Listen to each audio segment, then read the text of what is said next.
Nzambe moto mokili akoki koya kokonsole mutu lokola ye, kasi akosilisa pasi te pe akokota na motema te. Le seul qui peut sonder le cœur et le rein, c'est le seul toi Seigneur. Nasengi yo lokola Yohane na kati ya Patmos, opangosa ye maya miso, olinga komona maya miso te papa.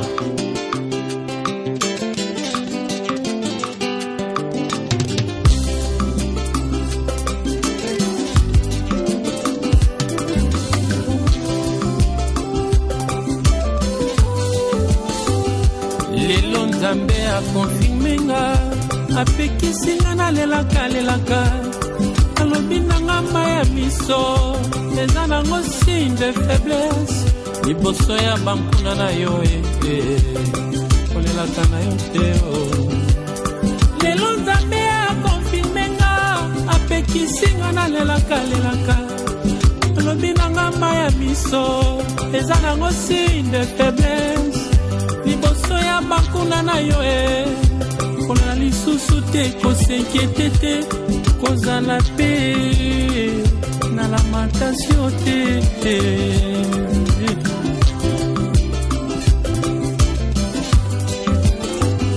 Bankuna nanga lelo bazwi surprise, bakutinga nazoseka nazosepela, kwete yo mimi kokonsolenga, pangosanga maya miso konsole.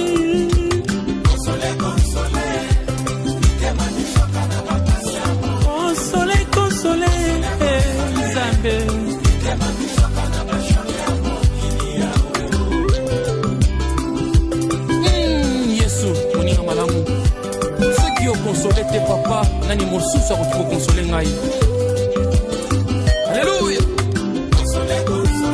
Konsole nakokoka te nga moko papa,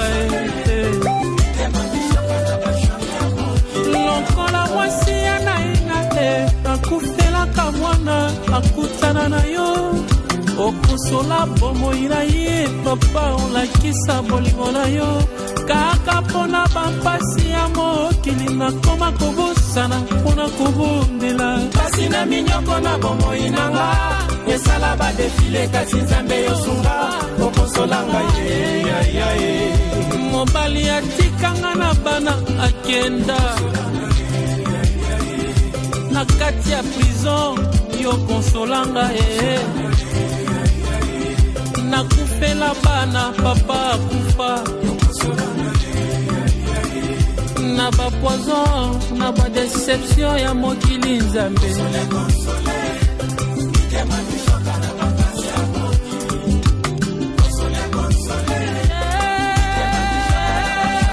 Na bashanki ya mokili yawe papa, Mari Madele na ndeko na ye Marta, basali mikolo mine na ndeko na bango Laza akufa, bato bakomi kotuna bango ebongo oyo nimi ye kasi Jésus ayaka kosilisa mpasi oyo, yango nazali kosenga Nzambe ndenge okonsola bango, konsole penga ye. Konsole papa na ye, lokola Marthe na Marie na tango ali.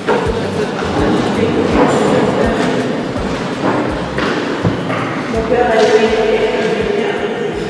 qui nous appelait toujours de rester dans l'amour du Seigneur et dans l'amour fraternel. Pas longtemps avant sa mort, papa, je l'avais au téléphone d'ailleurs, il me disait à quel point nous sommes forts, mais que nous serons encore plus forts dans l'esprit éternel. L'amour est très important et durant toute notre enfance, c'est tout ce que notre Père nous a apporté et nous a appris. L'amour fraternel, l'amour de famille et l'amour d'amitié. Pareil, même ceux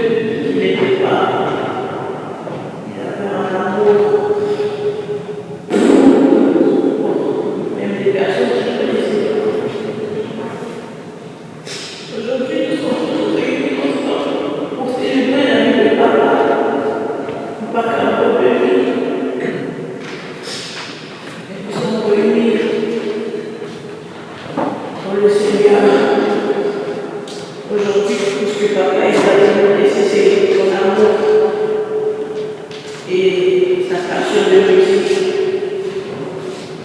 Il faut qu'on reste aujourd'hui et qu'on fasse honneur à notre papa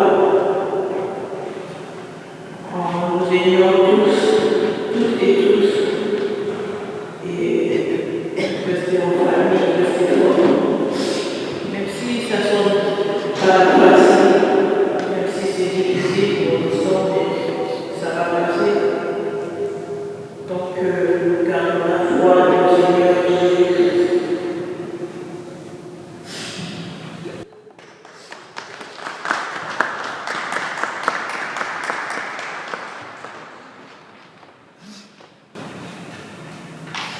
Bonjour, je m'appelle Eloïne Mbakambo, je suis la deuxième fille de Niempaka. Depuis mon enfance, papa il a toujours été présent pour moi, pour nous tous, peu importe les épreuves que je traversais, que ce soit en matière de scolarité, d'amis ou de travail. Il a été bien plus qu'un simple père pour moi, il était notre meilleur ami. Ensemble avec mes frères et sœurs, nous avons affronté des périodes difficiles et des périodes plus faciles, des moments stressants et d'autres moins. À aucun moment, papa n'a abandonné sa famille sous prétexte de fatigue, d'énervement ou de lassitude face à notre situation. Mais malgré tout, il avait un cœur immense. J'ai entendu des témoignages et des histoires de nos proches affirmant que papa était comme un super-héros pour beaucoup, voire même une légende. Une légende qui a dirigé la chorale depuis plusieurs années à Kinshasa.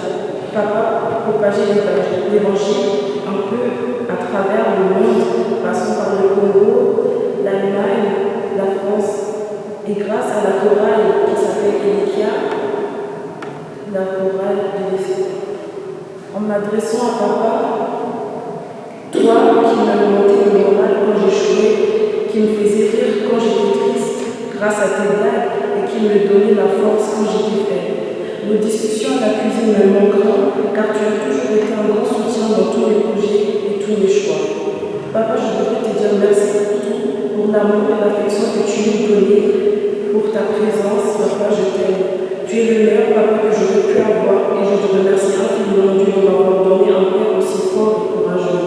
Cette période que nous traversons annonce que nous renforcer notre vie de prière et notre spiritualité, mais elle nous a également rappelé que la vie est éphémère, comme dit Colossiens 3, verset 2. Affectionnez-vous aux choses d'en haut et non celles qui sont sur la terre.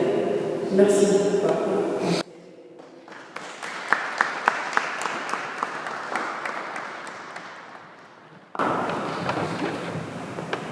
Bonjour à tous, je suis Julien Bakambo, fils de Denis Bakambo. Aujourd'hui, nous sommes tous réunis dans cette messe pour honorer notre cher papa Denis, qui a été un ami, un bon mari.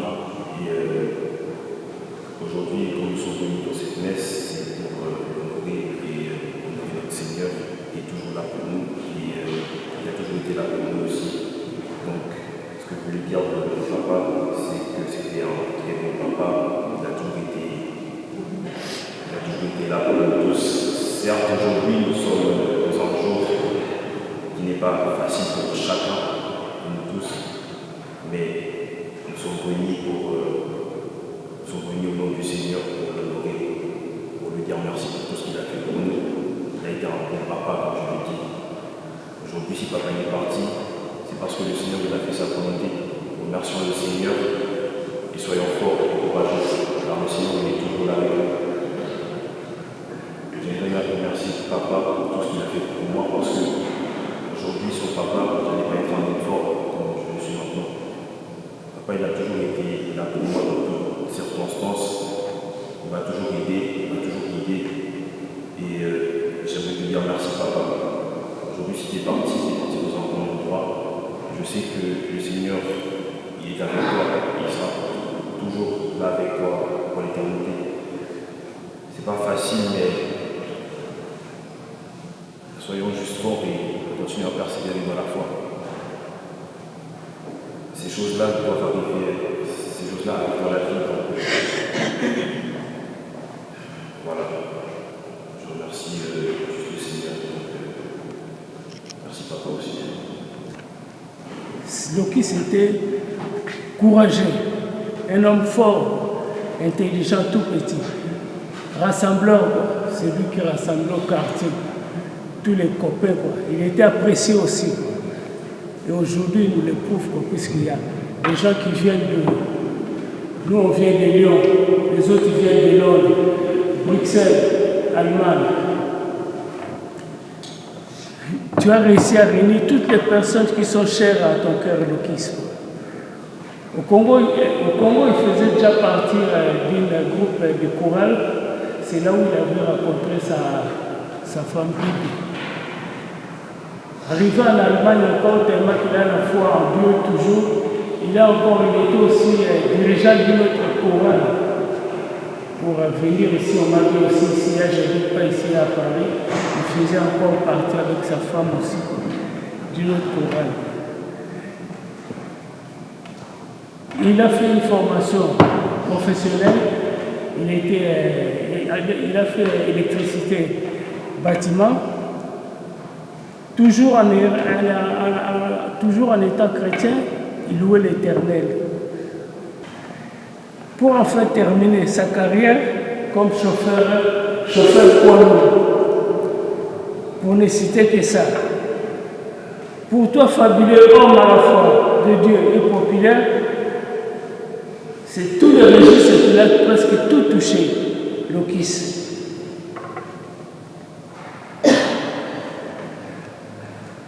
Il était très gentil pour toutes les personnes qui l'ont croisé. Il était... Lokis, nous sommes tous à ce jour pour te rendre un dernier hommage et te dire à quel point nous t'aimons. Tu n'es plus dans nos vies, mais tu resteras jamais dans le cœur. Merci. Mobali atikanga na bana akenda na kati ya prison yo konsolanga nakufela bana papa akufa na ba poison na ba déception ya mokili nzambe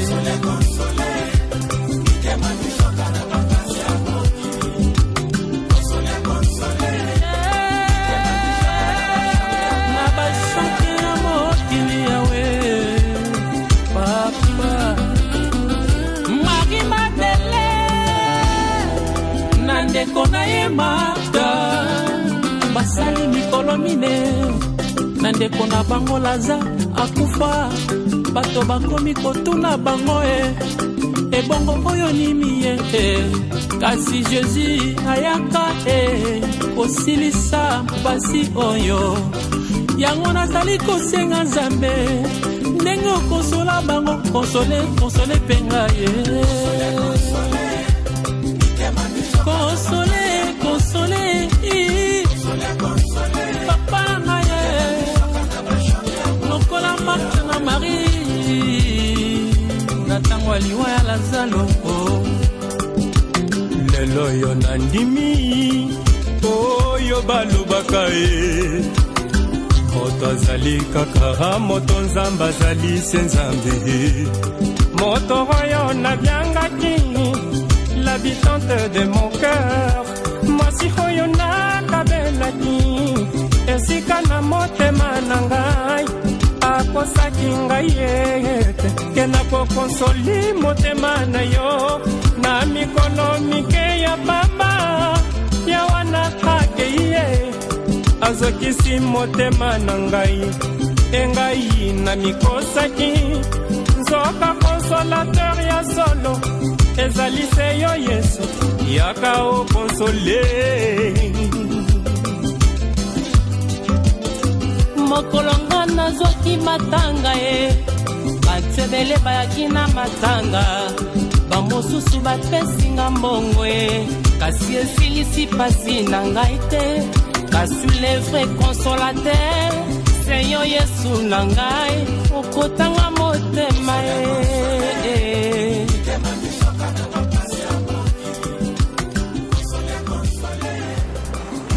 Lecture du livre de la sagesse.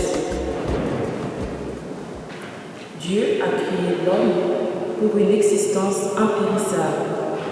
Il a fait de lui une image de ce qu'il est en lui-même. La vie du juste est dans la main de Dieu. Aucun tournant n'a de prise sur lui. Celui qui ne réfléchit pas s'est imaginé qu'ils étaient morts. Leur départ de ce monde a passé pour un malheur. Quand ils nous ont quittés, on les croyait anéantis, alors qu'ils sont dans la paix. Aux yeux des hommes, ils subissaient un châtiment, mais par leur espérance, ils avaient déjà l'immoralité. Ce qu'ils ont eu à souffrir était peu de choses auprès du bonheur dont ils sont comblés, car Dieu les a mis à l'épreuve et les a reconnus dignes de lui. Quand on passe l'or au feu du creuset, il a éprouvé leur valeur. Comme un sacrifice offert sans réserve, il les a accueillis. Ceux qui mettent leur confiance dans le Seigneur comprendront la vérité. Ceux qui sont fidèles resteront avec lui dans son amour, car il accorde à ses élus grâce et miséricorde. Parole du Seigneur.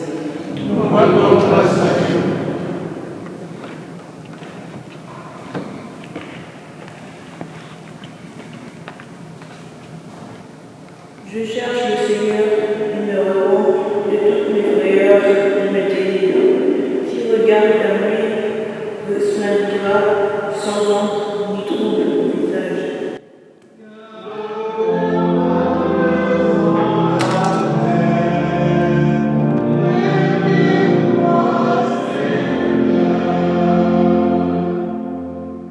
Le Seigneur entend ceux qui l'appellent, de toute leur l'embrasse. Il les délivre, il les touche du cœur brisé, il sauve l'esprit abattu.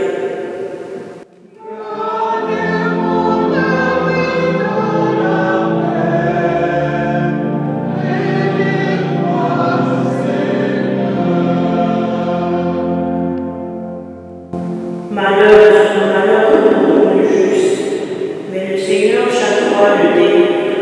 Le Seigneur rachètera ses serviteurs par le châtiment pour qu'ils trouvent en lui son peuple.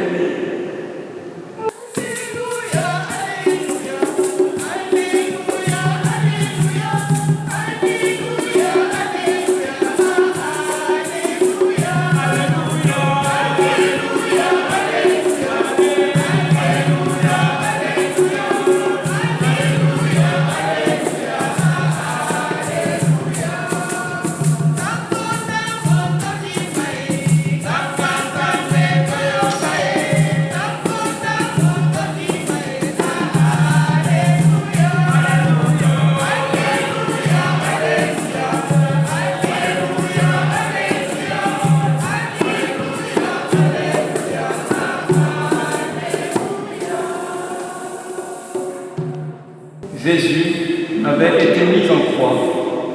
Quand arriva l'heure de midi, il y eut des ténèbres sur toute la terre jusque vers 3 heures. Et à 3 heures, Jésus cria d'une voix forte, « Mon Dieu, pourquoi m'as-tu abandonné ?» Puis, poussant un grand cri, il expira. Le rideau du temple se déchira en deux, depuis le haut jusqu'en bas. Le centurion qui était là en face de Jésus, voyant comment il avait expiré, s'écria « Vraiment, cet homme était le Fils de Dieu. » Le sabbat terminé, Marie-Madeleine, Marie, mère de Jacques, et Salomé achetèrent des parfums pour aller embaumer le corps de Jésus. De grand matin, le premier jour de la semaine, elles se rendent au sépulcre, au lever du soleil. Elles se disaient entre elles, « Qui nous roulera la pierre pour dégager l'entrée du tombeau ?» Au premier regard, elles s'aperçoivent qu'on a roulé la pierre qui était pourtant très grande. En entrant dans le tombeau, elles virent assis à droite un jeune homme vêtu de blanc. Elles furent saisies de peur, mais il leur dit, « N'ayez pas peur, vous cherchez Jésus de Nazareth, le crucifié, il est ressuscité, il n'est pas ici. Voici l'endroit où on l'avait déposé. Acclamons la parole de Dieu.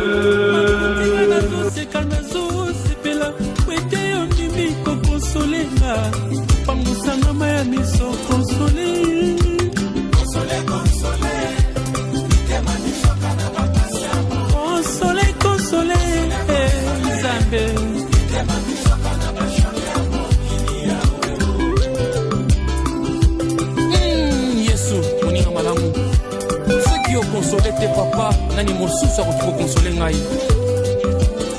Alléluia. Consoler. Na kokoka te na moko papa. Lokola mwasi ya naina akufelaka mwana akutana na yo.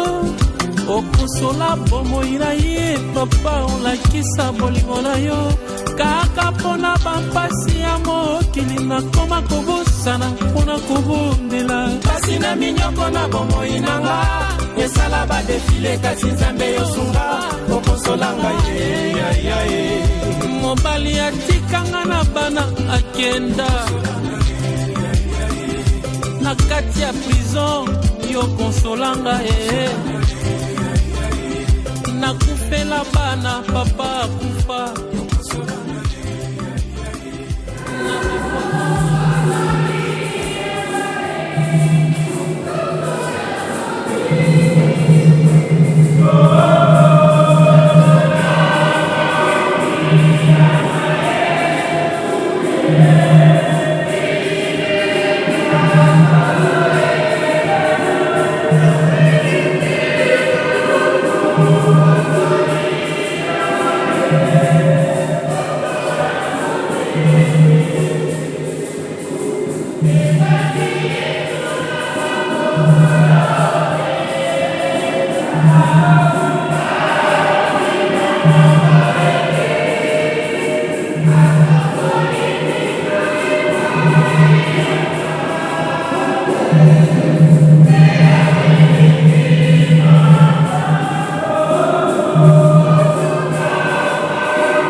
nazoseka nazosepela kwete yo ndimi kokonsolenga pangosanga maya miso konsole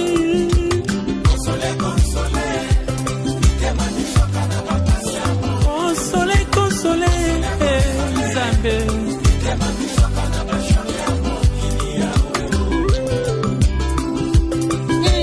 yesu moninga malamu soki okonsole te papa nani mosusu akoki kokonsole ngai.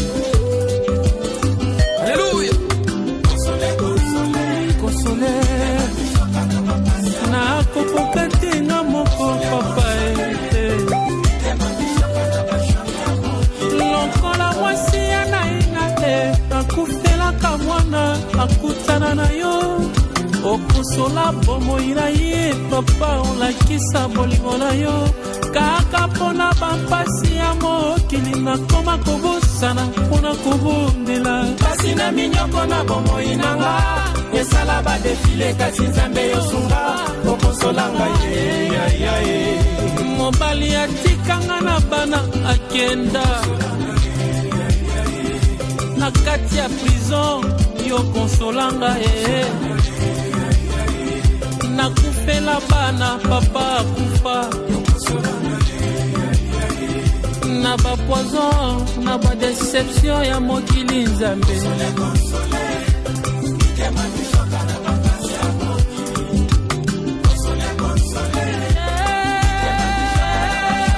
na bashanke ya mokili yawe papa Marie Madele na ndeko na ye Marta basali mikolo mine na ndeko na bango Laza akufa bato bakomi kotuna bango ebongo oyo nimi ye kasi Jésus ayaka kosilisa basi oyo yango nazali kosenga nzambe ndenge okonsola bango konsole penga ye konsole papa na ye lokola Marthe na Marie na tango aliwa ya Lazaro lelo yo nandimi oyo balobaka ye moto azali kaka moto nzambe azali se nzambe moto oyo nabyangaki l'habitante de mon cœur mwasi oyo nakabelaki esika na motema na ngai akosaki ngai ete ke nakokonsoli motema na yo na mikolo mike ya pamba ya wana kakei ye azokisi motema na ngai engai na mikosaki nzoka consolateur ya solo ezali se yo Yesu yaka okonsole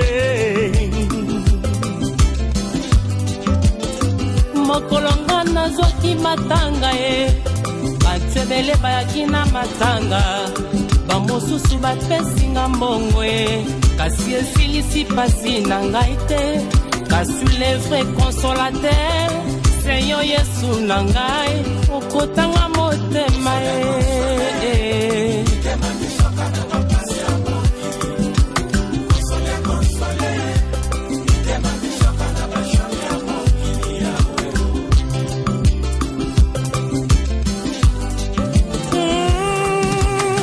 consolateur nanga seyo consolateur nanga seyo papa oh yes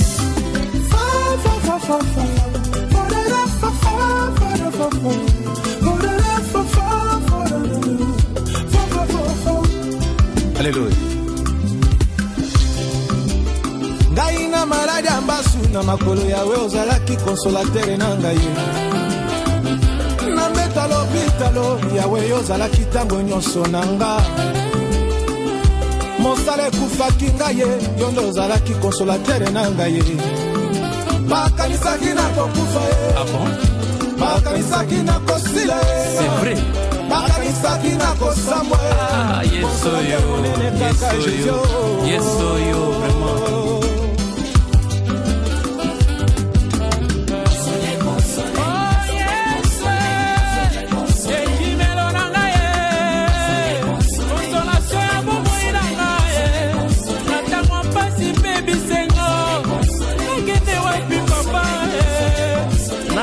kela singa na zwa te silisa pasi na nga Nzambe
Mesdames, messieurs, s'il vous plaît. Mesdames, messieurs, s'il vous plaît, je vous invite à reprendre vos véhicules et à prendre lelo Nzambe akombinenga apekisinga na lelaka alobi nanga maya miso eza nango signe de faiblesse liboso ya bakuna na yo kolela lisusu te kosinkiete te kozala pe na lamentation te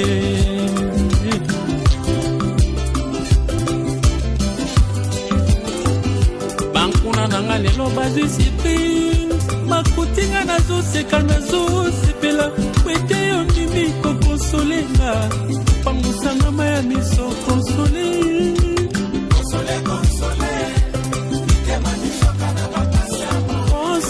konsole Nzambe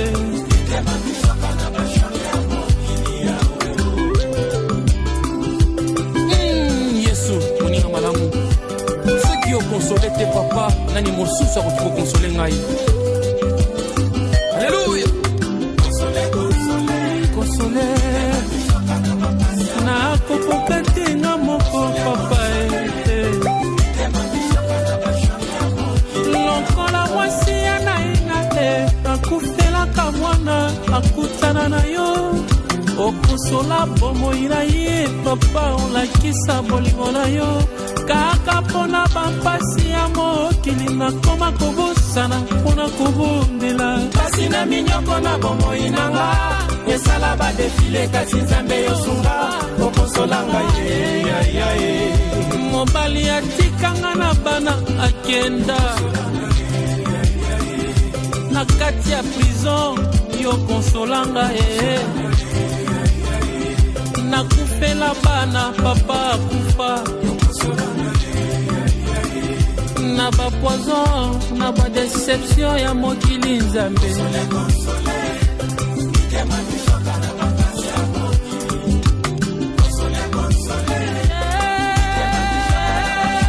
na bashanke ya mokili yawe papa Marie Madeleine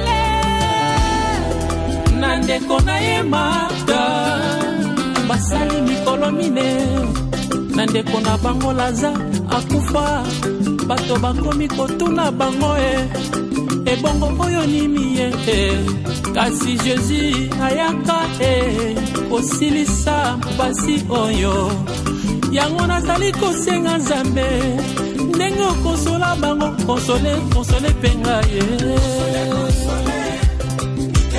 konsole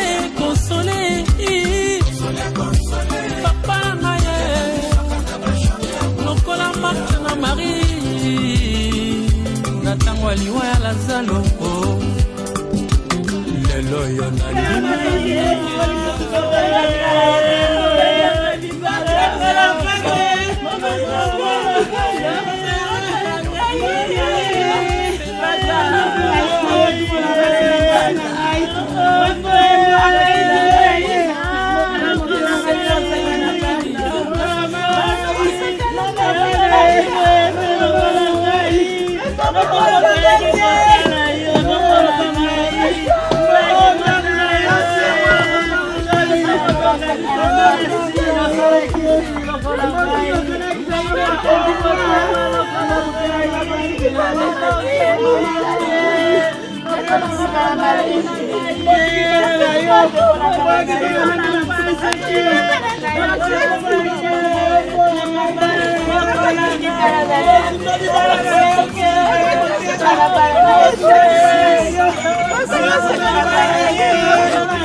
Messieurs, je comprends parfaitement que cet instant est très dur pour vous tous.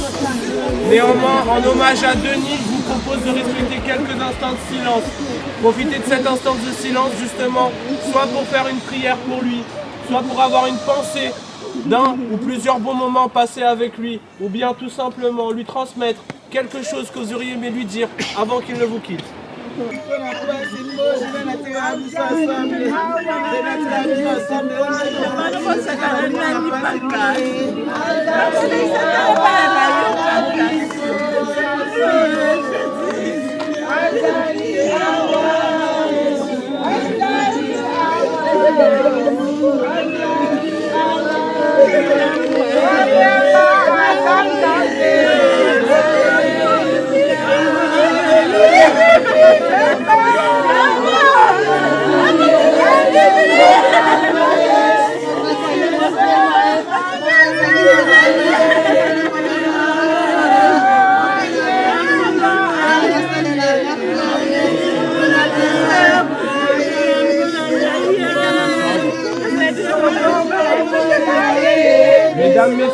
Alors nous procédons à l'inhumation. Je vous demande à tous et à toutes de bien vouloir patienter ici quelques instants.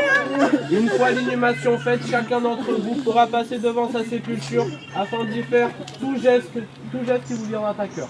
Merci à vous.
Mesdames, messieurs, s'il vous plaît, je vais vous inviter à passer dans ce sens-là et repartir par là-bas.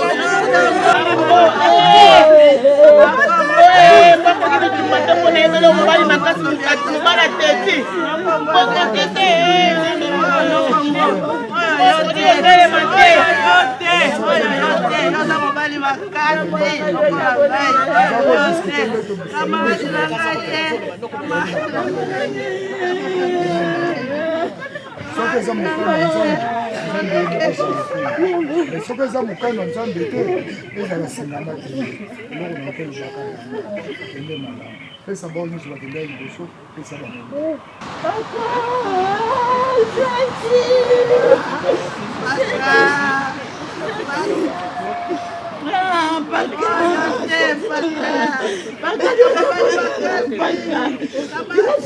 Mon frère Marie, mon amour, je t'aime jusqu'à la fin du monde. Je t'aime, mère Paka. C'était un beau mari pour moi, mon amour. Paka, l'amour nous a séparés. Que la volonté de Dieu soit faite. Je t'aime, mon amour. Un seul repose en paix. Paka, je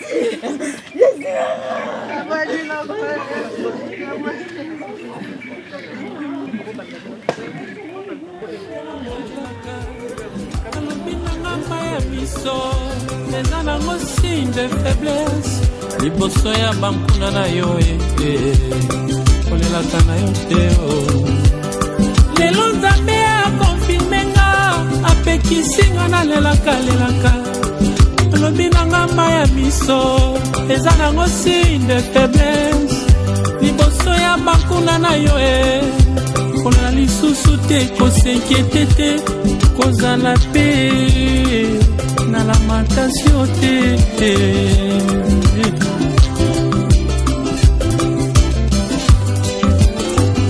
bankuna nanga lelo bazwi surprise bakutinga nazoseka nazosepela pangusanga maya miso konsole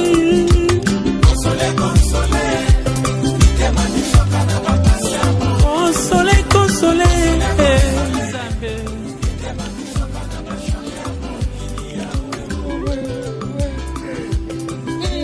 Yesu moninga malamu soki okonsole te papa nani mosusu akokonsole ngai.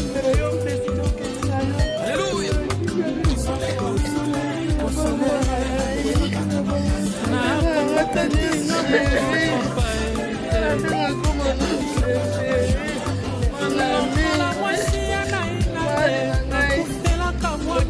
akutana na yo okosola bomoi na ye papa olakisa molimo na yo kaka mpona bapasi ya mokili nakoma kobosana mpona kobondela kasi na minyoko na bomoi nanga esala badefile kasi nzambe yosunga okosolanga ye mobali atikanga na bana akenda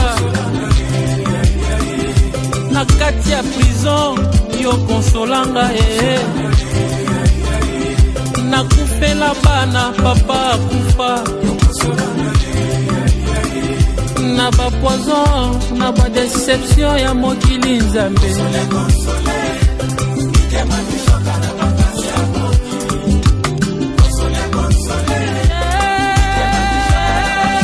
na bashake ya mokili yawe papa Marie Madeleine na ndeko na ye Martha basali mikolo mine na ndeko na bango Laza akufa bato bakomi kotuna bango ebongo oyo nimi ye kasi Jésus ayaka kosilisa basi oyo yango nazali kosenga Nzambe ndenge okosola bango konsole penga ye konsole papa na ye lokola Marthe na Marie na tango aliwa ya Lazaro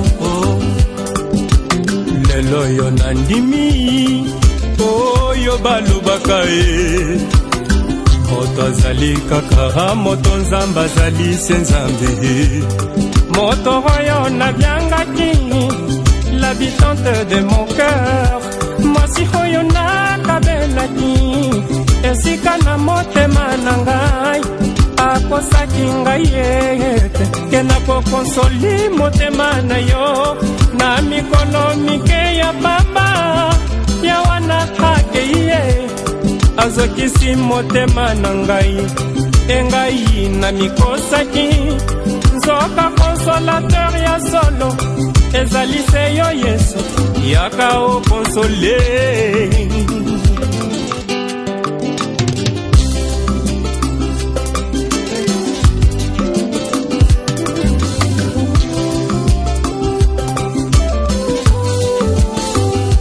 lelo Nzambe akonfirmenga apekisinga nalelaka alobi nanga maya miso eza nango signe de faiblesse liboso ya bankuna na yo kolelaka na yo te lelo Nzambe akonfirmenga apekisinga nalelaka alobi nanga maya miso eza nango signe de faiblesse liboso ya bankuna na yo kolela lisusu te kosenkiete te kozala pe na lamentation te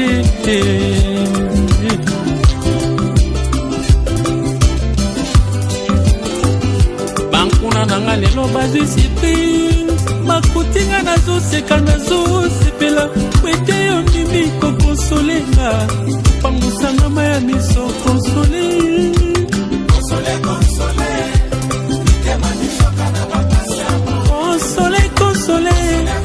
Nzambe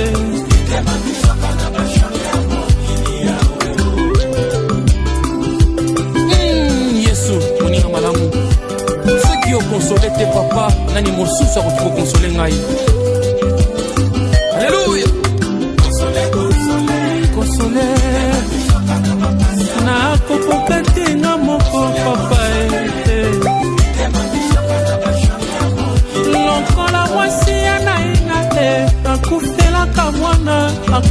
libala na yo okosola bomoi na ye papa olakisa bolingo na yo kaka mpona bampasi ya mokili nakoma kobosana mpona kobondela pasi na minyoko na bomoi nanga esala badefile kasi nzambe yosunga okosolanga ye mobali atikanga na bana akenda na kati ya prison yo konsolanga nakufela bana papa akufa na bapoison na badeception ya mokili nzambe